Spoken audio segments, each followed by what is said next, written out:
우리 사대교회 사자에게 보낸 편지 한번 보십시다. 사대교회. 자, 사대교회가 어딘가 봤더니 저기 예배소 교회 바로 위에 있어요. 사대교회. 자, 이 사대라고 하는 이 지역은 말이죠, 아주 금모래로 유명했다고 그래요. 그래서 이 7교회가 이제 쭉 주변에 있는데 그 지역 중에 가장 부유한 도시가 바로 이 사대라고 하는 이 지역이야.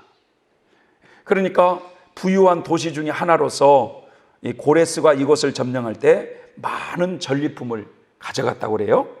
그런데 이 역사가에 의하면 요 사대교회가 사도 요한의 전도로 세워진 교회라고 그렇게 말을 한다고 합니다. 자, 한번 볼까요? 7교회 중에 가장 부유한 교회가 사대교회예요. 자, 1절 한번 읽어봅시다. 사대교회 사자에게 편지하기를 하나님의 7 영과 7 뼈를 가진 이가 가라사대 내가 너의 행위를 아노니 네가 살았다는 이름은 가졌으나 죽은 자로다. 예수님은 어떤 분이시냐 보니까 하나님의 7 영과 7 뼈를 가진 이가 가라사대 이렇게 말씀하고 있어요. 흔히 여러분 이런 얘기 많이 안 들어봐요? 7영 하면 7은 완전수다 해가지고 7영이니까 완전한 영 하면 뭐예요? 성령이다. 이렇게 해석하시는 분이 참 많아요.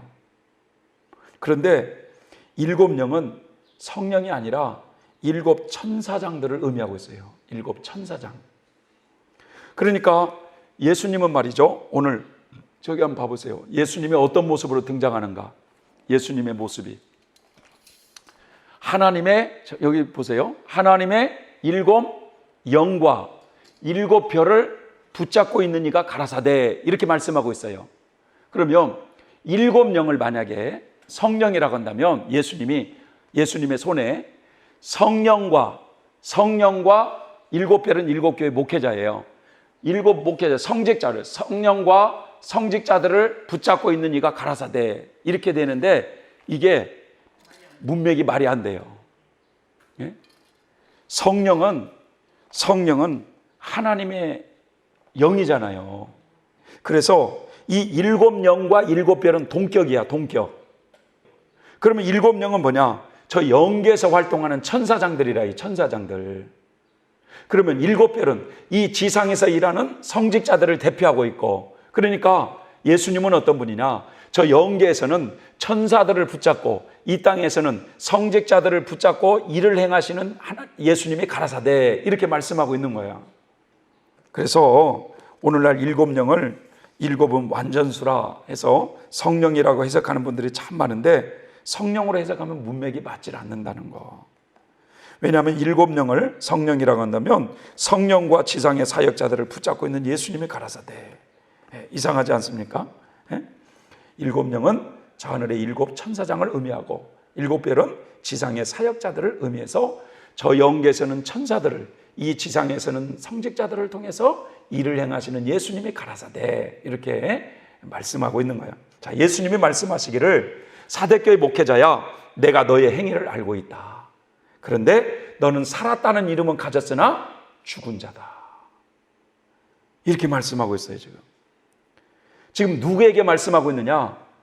사대교회 목회자에게 지금 말씀하고 있다는 거예요. 사대교회 목회자의 영적인 상태가 거의 죽어 있는 상태라는 거예요. 근데 주님을 위해서 열심히 일을 하는 것 같은데 주님이 보시기에는 영적으로 지금 너는 죽어 있다 이거예요. 지금 사대교회 목회자는 죽어 있어요. 그런데 한번 2절 한번 또 이렇게 보십시다. 너는 일깨워 그 남은 바 죽게 된 것을 굳게 하라. 너의 하나님 앞에 너의 행위의 온전한 것을 찾지 못하였다. 완전히 죽은 건 아니에요. 완전히 죽어 있는 것은 하나님 앞에 버림받은 사람이에요. 완전히 죽어 있는 것. 그런데 지금 너의 지금 죽어 있는 바 사대교회 목회자가 다시금 소생할 수가 있어요. 그 남은 바 죽게 된 것을 굳게 하라는 것을 볼 때 사대교회 목회자가 완전히 죽어 있는 모습은 아니라 하나님 보시기에 죽어 있는 부분이 있다 이거야. 그것을 회개하고 더욱더 온전케 되라고 권면하고 있어요. 자, 그런데 3절을 또 한번 계속 볼까요? 그러므로 네가 어떻게 받았으며 어떻게 들었는지 생각하고 지키어 회개하라. 만일 일깨지 아니하고 내가 도적같이 이르니 어느 시에 너에게 임할는지 네가 알지 못하리라. 이게 사대교회 목회자야. 네가 과거에 어디서 복음을 들었고 어떻게 깨닫는지 그 은혜 받은 거 너 한번 생각해보고 하나님 뜻을 잘 분별하면서 철저하게 회개하기를 촉구하고 있는 거예요. 만약 회개치 아니하면 도적같이 임하시는 주님으로부터 엄한 책망을 받게 될 것이라고 말씀하고 있습니다. 근데 이제 4절을 한번 보세요. 그러나 사대에 그 옷을 더럽히지 아니한 자 몇 명이 내게 있어 흰 옷을 입고 나와 함께 다니리니 그들은 합당한 자인 영혼이라. 그러나 사대교회 내에 그 교회 안에 그 옷을 자신의 옷을 더럽히지 아니하는 몇 명이 있다 이거야. 그 자기 옷을 더럽히지 아니하는 이런 내게 합당한 성도가 있다라는 거야. 그러니까 사대교회를 담임하고 있는 목회자는 하나님 보시기에 행실이 온전치 못하고 영적으로 죽어있는 신앙이었는데 그 교회 성도들 몇 명은 신실한 성도가 있었다는 거예요. 성직이라고 하는 것은 하나님이 주신 직분에 불과해요. 직분에. 근데 이 직분으로 예를 들자면 총회장님 직분을 가졌다고, 회장님 직분을 가졌다고, 그 사람이 영적으로 모든 사람들에 비해서 높이 성장했다?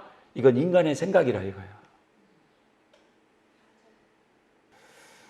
그래서 사대교회 목회자는 정작 영적으로 지금 행실이 온전치 못하고 영적으로 죽어있는 신앙이지만 그 교회 몇몇 성도들은 온전한 행실로 주님 보시기에 합당한 이런 주님과 동행하는 성도들이 있었다는 거예요.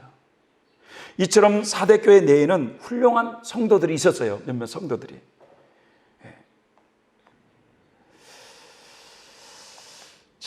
그래서 우리가 이 믿음과 행실을 잘 일치시키면서 이렇게 살아간다면 얼마나 좋고, 또 사람인지라 제가 또 이런 부분에 넘어졌어요. 죄송합니다. 저를 위해 기도해 주세요. 라고 이렇게 하고 가면 누가 용서를 안 해주겠어? 그렇지 않나요? 나도 다 그러는데. 근데 이 사람은 자기의 실수는 잘 안 얘기해. 그렇게 이처럼 사대교회 목회자는 영적으로 죽어가는데 그 교회 내의 성도들 몇몇은 정말 신실한 그런 성도가 있었다는 거. 자기 행실을 더럽히지 아니하고 깨어있는 성도가 있었다는 거. 자, 5절 6절을 한번 이제 봅시다. 이기는 자는 이와 같이 흰옷을 입을 것이요 내가 그 이름을 생명책에서 반드시 흐리지 아니하고 그 이름을 내 아버지 앞과 그 천사들 앞에서 시인하리라. 귀 있는 자는 성령의 교회들에게 하시는 말씀을 들을지어다. 아멘. 자, 이제는 이기는 자에게, 성령의 교회들에게 하시는 말씀을 다 들으라. 이기는 자는 이와 같이 흰옷을 입혀주겠다는 거야. 흰옷을. 자, 교회 시대의 모든 성도들 중에 이기는 자가 되면 무슨 옷을 입어요? 그럼 흰옷을 입어요. 그럼 이 흰옷이라고 하는 것은 어떤 의미냐? 당신은 이제 의인이 되었다. 의인이 되었다는 증표로 입는 옷이 바로 흰옷이라는 거예요. 흰옷. 믿음으로 의롭다 하심을 받은 사람들에게 입혀주는 옷이 흰옷이에요. 그렇기 때문에 교회 시대의 이긴 자들은 그리스도 안에서 믿음으로 의인이 된 사람이에요. 아니 목사님, 성경에 보면은 의인은 없나니 하나도 없다고 그랬는데 아니 어떻게 그분들이 의인이에요? 네. 믿음으로 의인이 된다는 거예요. 믿음으로. 네? 믿음으로. 네? 그래서 믿음으로 의롭게 된 사람이 바로 흰옷을 입는다는 거. 근데 오늘날 사람들이 말이죠. 특별히 그 구원파에서는 거듭남을 강조하는 거예요. 당신 거듭났습니까? 하고 이렇게 질문을 해요.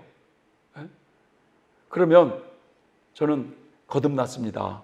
라고 이러면 당신은 이제 그럼 거듭났기 때문에 믿음으로 의인이 되었습니다. 하면서 회개할 필요가 없는 거야. 회개를 거부하는 거야. 왜 자꾸 회개하느냐? 당신 거듭나지 않았다. 이거예요. 무서운 이단 중에 하나예요. 예. 그런데 사람들이 말이죠, 오늘날 예수님을 영접하면 믿음으로 의롭게 된 줄로 착각하고 있어요. 그리스도 안에서 믿음으로 의롭게 된 사람들은 이기는 자들이라는 거예요. 이기는 자들, 즉 흰옷을 입은 사람들이라. 그런데 여러분, 사대교회 목회자 잘 들어보세요. 사대교회 목회자가 흰옷을 입었어요? 안 입었어요? 사대교회 내에 성도들 몇 사람은 입었는데 사대교회 목회자는 죽어 있었잖아. 흰옷을 입었어요? 안 입었어요? 안 입었어요. 성령을 받아서 그 직분을 감당하고는 있지만 아직은 무슨 옷을 안 입었다는 거예요? 흰옷을 안 입었다는 거예요. 그러니까 결국 뭐예요? 성령을 받아서 그런 사역을 감당하고 있지만 믿음으로 의롭게 된 사람은 아직 아니라, 이런 뜻이죠.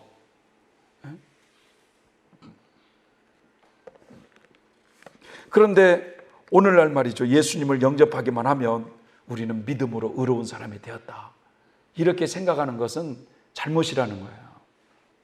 예수님 영접하면 예수님의 생명이 당신과 함께하고 있습니다, 막 이렇게도 얘기하고 막 그랬죠. 예. 자, 당시의 사대교회는요, 교인 수가 상당히 많은 부자 교회였다고 그래요.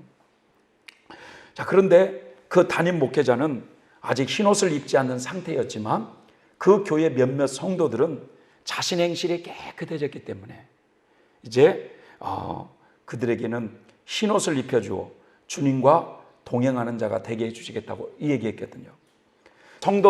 모든 성도들이 천국에 들어가기 위해서는 반드시 무슨 옷을 입어야 될까요?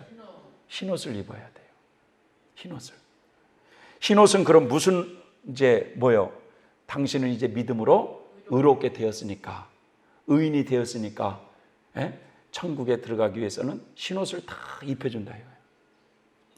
그런데 왜 우리 그 복음서에 보면 예복을 입지 않고 어느 사람이 잔치집에 들어왔죠? 예복을 입지 않는 사람이 들어왔잖아요. 그래가지고 그 주인이 와가지고 손님들을 둘러보니까 어떤 사람이 예복을 입지 않고 와 있어. 그래가지고 당신은 왜 예복을 입지 않고 여기 와 있느냐 하니까 그분이 유구무원이더라. 예? 말을 못해요. 그래가지고는 그 주인이 이놈을 지금 바깥에 어두운데, 예?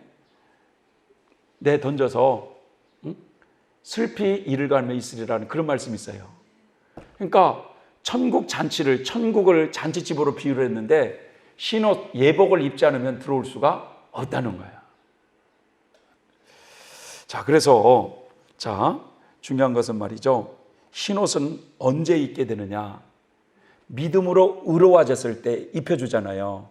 그러니까 먼저 흰옷을 입기 전에는 전제 조건이 뭐냐? 우리가 광야에서 우리의 행실을 빨아야 된다는 거예요. 우리의 행실을 빨아야 된다는 건 뭐냐? 결국은 우리의 행실을 고쳐가야 된다 이거예요. 누구의 피로요? 예수님의 피로. 그런데 나를 고쳐가는 것은 내가 되는 게 아니라 내 안에 성령님이 고쳐가시잖아요. 내가 내 자신을 고칠 수 있어요, 없어요? 없어요. 하나님만이 하셔요. 하나님만이. 내가 고쳐가는 것 같지만 사실 내 안에 성령이 그렇게 이끌어 가셔요. 때로는 죄를 질 때는 아무개야, 너 그러면 안 된다 하면서 지적도 하시고 회개의 은총도 주시고 때로는 은혜도 주시면서 이렇게 우리를 고쳐가시는 분이 성령 하나님이셔요. 어느 때는 성령께서 은혜를 많이 주시기도 하지만 개미 눈물만큼밖에 은혜를 안 줘가지고 메마른 매도 하시기도 하고 우리가 그러잖아요. 어느 때는 우리의 의지를 자꾸 드리기를 원하시는 것 같아. 우리의 의지를. 그래서 먼저 흰옷을 입기 전에 전제 조건이 뭐냐? 우리를 고쳐가야 된다는 거야. 우리를. 근데 내가 고쳐가는 것 같지만 내 안에 성령께서 고쳐가더라. 이거 고쳐졌는가 싶으면 또 올라와.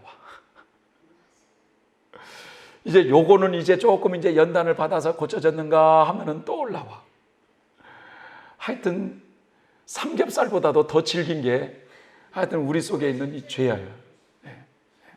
그러나 우리 안에 계신 성령님은 결코 포기하지 아니하시고 우리를 변화시켜 가고 계시는 줄 믿습니다. 그러니까 흰옷을 입은 사람들, 이 땅에서 자기 행실을 다 빨아가지고 흰옷을 입은 사람들이 예수님 공중 강림하실 때 휴거되는 성도들이라는 거 이해되시죠? 이 땅에서 자기 행실을 다 고쳐서 이제 믿음으로 의인이 되었기 때문에 바로 그런 사람들은 바로 휴거된다는 거, 대환란에 들어갈 필요가 없다는 거예요. 그래서 이 대환란을 면제받고 휴거되는 성도가 어떤 성도냐? 자기 행실을 철저하게 빨아서 주님으로부터 이제 너는 그리스도 안에서 믿음으로 의인이 되었다라고 인정해 주면서 흰옷을 입은 성도들이라는 걸 알아야 된다는 거예요. 그래서 우리는 잘 몰라. 예를 들자면 예수님이 공중에 이제 강림하셔서 이렇게 성도들을 데려가시려고 할 때 요 흰옷을 입은 사람은 마치 지남철에 빨려 들어가시 올라가게 돼 있는데 아무리 지남철이 강력해라도 아직 흰옷을 입지 않은 사람은 올라가지를 않아. 그러니까 대부분 어디를 하나님이 들어가게 하시느냐? 대환란을 들어가게 하셔서 대환란에서 우리를 고쳐가시겠다는 거예요. 행실을 환란 속에서. 편안함 속에서는 이게 잘 안 되니까 환란 속에 딱 들어가 보세요.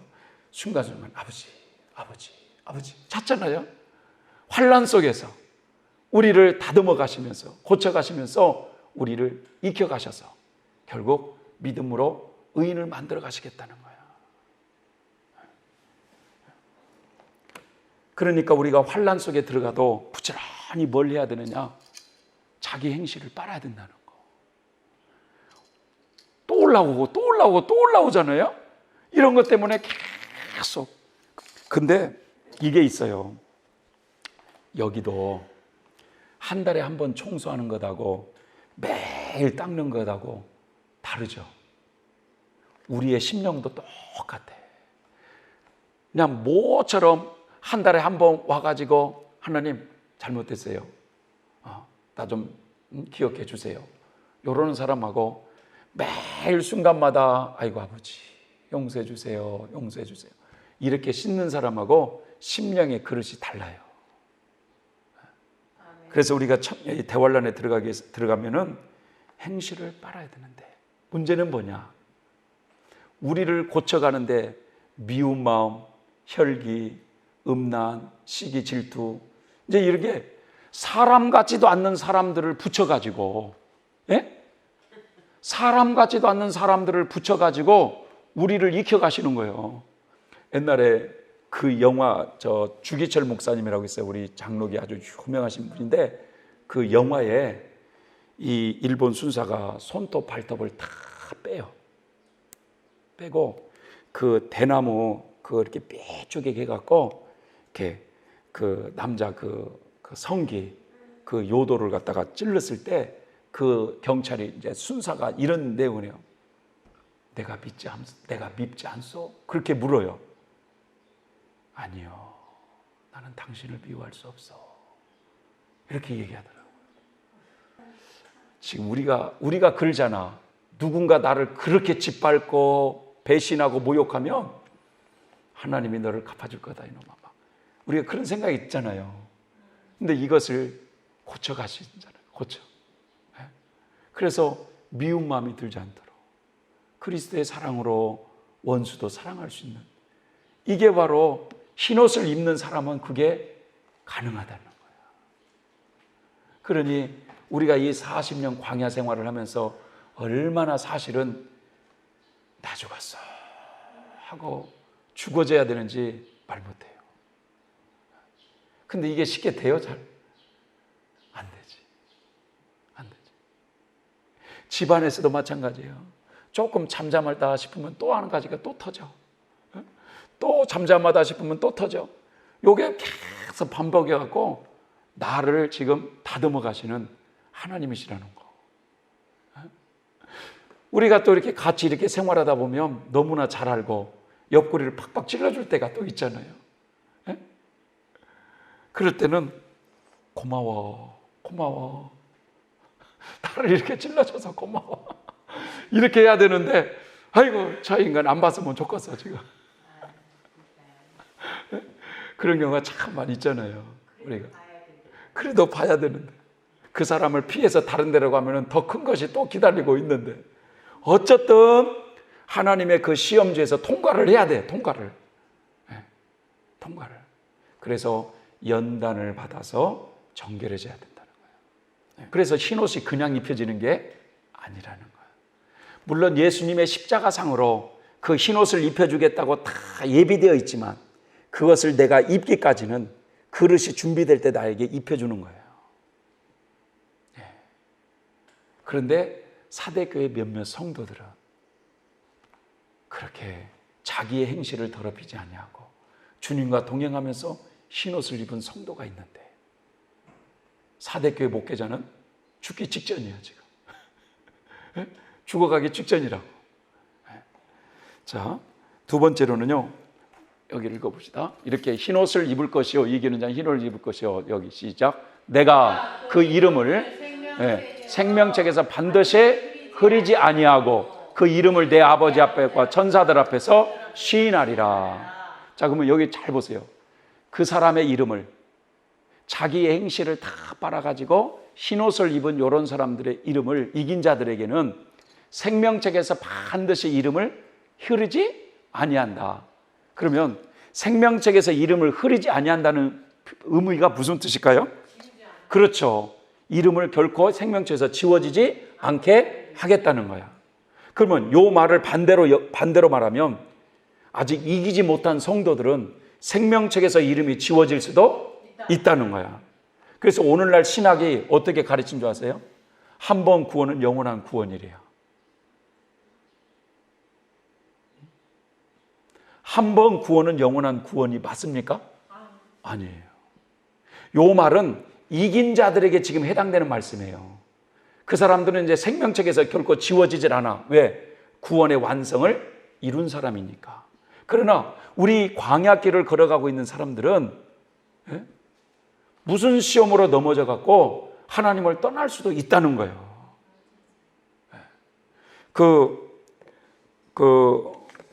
모세 시대에 그런 내용 있잖아요. 이스라엘 백성들이 우상 숭배에 빠질 때, 저들의 죄를 용서해 달라고 했을 때 하나님이 뭐라고 말씀합니까? 내가 생명책에서 이름을 지워버릴 수도 있다는 거잖아요. 지워버리겠다고 하잖아요. 내게 범죄하는 자에게는. 자, 그러면 우리가 조금 범죄했다고 생명책에서 지워지느냐? 그게 아니야. 수없이 성령께서 회개하기를 원하고 그러는데 회개하지 않을 때 생명책에서 이름이 지워져 버릴 수도 있고, 처음에는 열심히 믿는가 싶더니 나중에는 불신자보다도 더 하나님을 멀리 떠나서 그렇게 사는 사람이 나중에 죽는 순간까지도 나는 하나님 몰라, 이런 사람은 생명책에서 지워진 사람이야.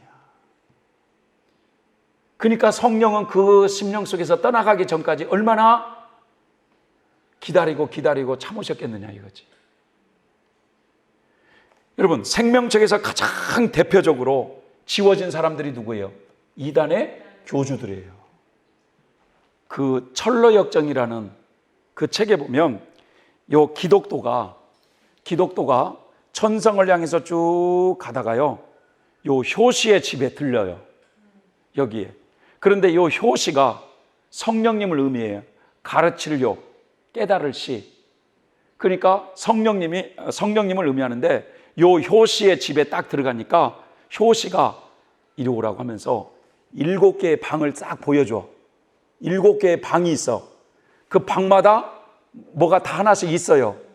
그런데 이 7개의 방 중에 6번째 방에 들어가니까 배교자라고 하는 사람이 철롱 속에 딱 갇혀 있는 거야. 그러면서 효시가 뭐라고 하냐면 저 사람과 대화를 좀 해보라는 거야. 배교자하고. 그래서 이 기독도가 배교자하고 대화를 합니다. 아니, 당신은 어쩌다가 이렇게 철령 속에 갇혀 있습니까? 라고 하니까 배교자가 하는 말이 내가 전에는 그렇지 안 했던 사람이 올시다. 그럼 전에는 어떤 사람이었습니까? 라고 하니까 전에는 나도 주변의 사람도 저 사람은 천국에 꼭 들어갈 사람이라고 다 인정을 해줬던 사람이었다는 거야. 그러니까 무슨 말이에요?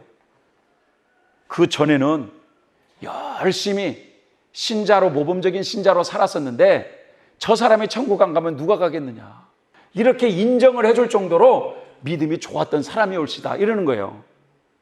그러면 아니 그러면 어쩌다가 지금 이렇게 됐습니까? 라고 또 질문을 했어요. 그랬더니 이 배교자가 하는 말이, 내가 요 세상의 것만 잡으면 모든 것을 잡을 줄 알고 요 세상 것을 잡으려고 가다가 결국 그 종욕이 나를 독충과 같이 쏴서 이렇게 돼버렸습니다 라는 거예요. 그러니까 세상 것을 잡으려고 하다가 그랬다는 거예요. 이제 문제는 뭐냐,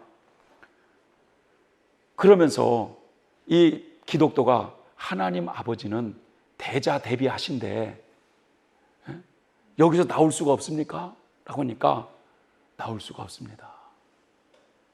하나님은 저를 거절하셨습니다 하면서 하나님이 자기를 버린 이유를 얘기해요.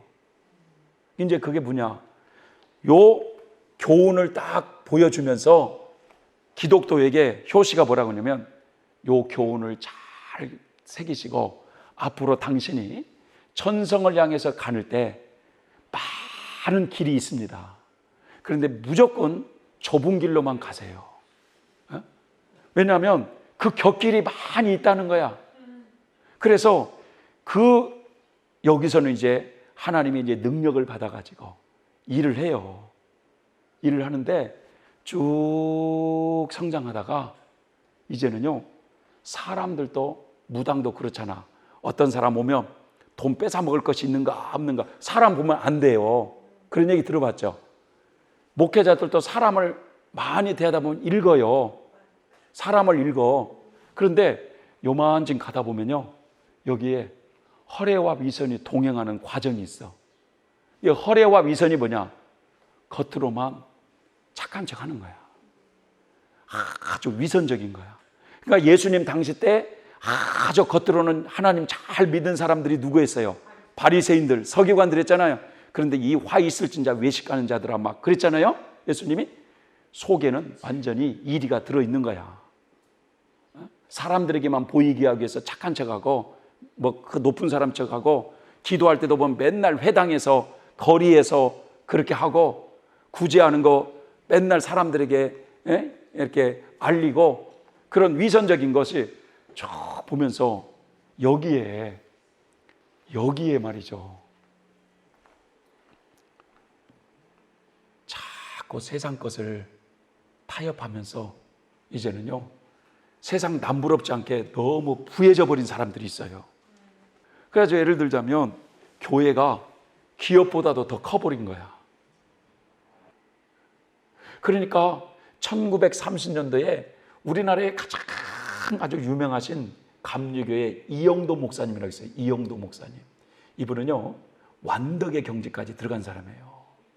그런데 이분이 뭐라고 그러냐면, 자기가 전국을 돌아다니면서 부흥회를 해서 받은 사례비 있잖아요.